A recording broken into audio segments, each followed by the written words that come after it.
Hello friends, अस्सलाम वालेकुम and welcome to reality stories. दोस्तों, हमारी तारीख ऐसे सफाक कातिलों से भरी हुई है जिनके जराइम सोचकर ही इंसान के रोंगटे खड़े हो जाएं।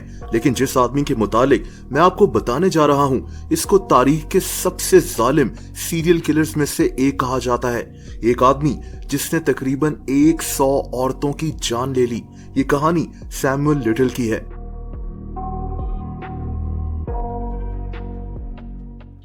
सैमुअल 1940 में अमेरिका के एक छोटे से टाउन रेनल्ड्स में पैदा हुआ था। कहते हैं कि जब ये पैदा हुआ तो उस वक्त इसकी माँ जेल में थी। बहरहाल सैमुअल की परवरिश इसकी दादी ने की थी। ये आदमी स्कूल में अक्सर लड़ाई झगड़े किया करता था। सैमुअल ने खुद बताया कि इसी उम्र से ये औरतों और बच्चों को कत्ल करने की प्लानिंग करता था। दोस्तों, 1956 में सैमुअल को पहली दफा पुलिस का सामना करना पड़ा जब ये किसी के घर में घुस गया था। लेकिन अभी भी इसके जुर्म की असल कहानी शुरू नहीं हुई थी। 1960s में ये आदमी एक कब्रिस्तान में काम करना शुरू हो गया। इसके बाद इसने एम्बुलेंस चलाने का काम भी किया और यहीं से इसने जराइम करने भी शुरू कर दिए। दोस्तों, ये अमेरिका की 8 मुख्तलिफ स्टेट्स में अलग अलग जराइम करने की वजह से जेल जा चुका था। कभी फ्रॉड, कभी किसी दुकान से चोरी, कभी डाका और कभी किसी को मारना। 1961 में इसको 3 साल की जेल हो गई क्योंकि ये एक फर्नीचर की दुकान में चोरी करने के लिए घुस गया था। जेल से निकलने के बाद भी ये नहीं सुधरा और 26 दफा फिर से अरेस्ट हुआ और फिर 1982 में सैमुअल पर एक कत्ल का केस बन गया। एक 22 साल लड़की मेलिंडा रोज का कत्ल हुआ था और इसका शक सैमुअल लिटिल पर जा रहा था। दोस्तों, इसी दौरान एक और औरत 26 साल पैट्रिका एन के कत्ल का इल्जाम भी सैमुअल पर ही लग गया। सैमुअल पर ये दोनों केसेस 2 साल तक चलते रहे, लेकिन सबूत न होने पर इसको 1984 में छोड़ दिया गया। लेकिन दोस्तों, इसका ये मतलब नहीं था कि ये कत्ल सैमुअल ने नहीं किए थे। असल में कातिल यही था, लेकिन पुलिस ये नहीं जानती थी कि सैमुअल दरअसल कितनी और औरतों को भी कत्ल कर चुका है। 1984 में सैमुअल को एक दफा फिर से गिरफ्तार किया गया। इस पर एक औरत को किडनैप करने के चार्जेस थे, लेकिन ये औरत बच गई थी। सैमुअल को एक दफा फिर से 2.5 साल के लिए जेल भेज दिया गया। 1987 में ये जेल से रिहा हुआ और कहा जाता है कि इसके बाद इसने मजीद 10 औरतों को कत्ल किया। लेकिन हैरत अंगेज बात है कि सैमुअल के इन क्राइम्स के मुतालिक पुलिस जानती ही नहीं थी। दोस्तों, वक्त गुजरता रहा और सैमुअल मुख्तलिफ औरतों को कत्ल करता रहा। यहाँ तक कि 2012 का साल आ गया। सैमुअल अब 72 साल का हो चुका था, लेकिन ये दरिंदा सिफ्त इंसान अभी भी आजाद था।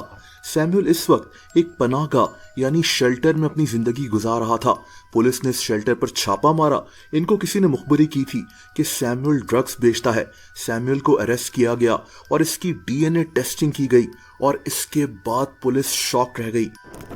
दोस्तों, डीएनए टेस्टिंग से पता चला कि सैमुअल कम से कम 3 औरतों के कत्ल में मुलविस था। इन औरतों को 1987 और 1989 में कत्ल किया गया था। पुलिस के पास इनका रिकॉर्ड इनकी डेटाबेस में मौजूद था। लेकिन बात यहाँ भी खत्म नहीं हुई। पुलिस ने अब बाकायदा सैमुअल के मुतालिक तफ्तीश करना शुरू कर दी और दोस्तों, फिर जो बात सामने आई उसने अमेरिका को हिला कर रख दिया।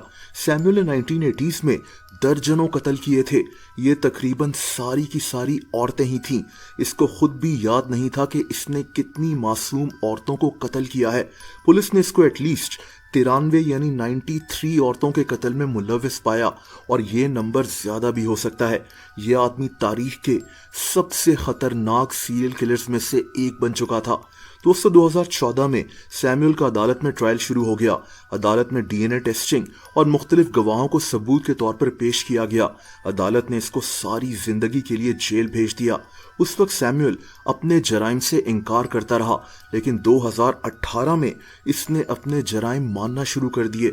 इसने ये भी बताया कि ये जिन औरतों को कत्ल करता था उनके पोर्ट्रेट्स भी बनाता था, जो इसने पुलिस को दिखाए भी थे।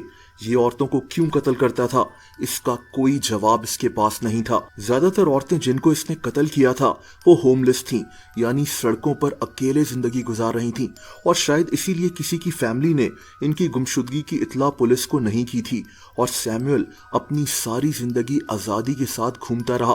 बहरहाल सैमुअल लिटिल की मौत भी जेल में ही हुई थी। ये तारीख के सबसे खतरनाक सीरियल किलर्स में से एक है। दोस्तों, अगर आप मुझे इंस्टाग्राम पर भी फॉलो करना चाहें तो उसका लिंक नीचे मौजूद है।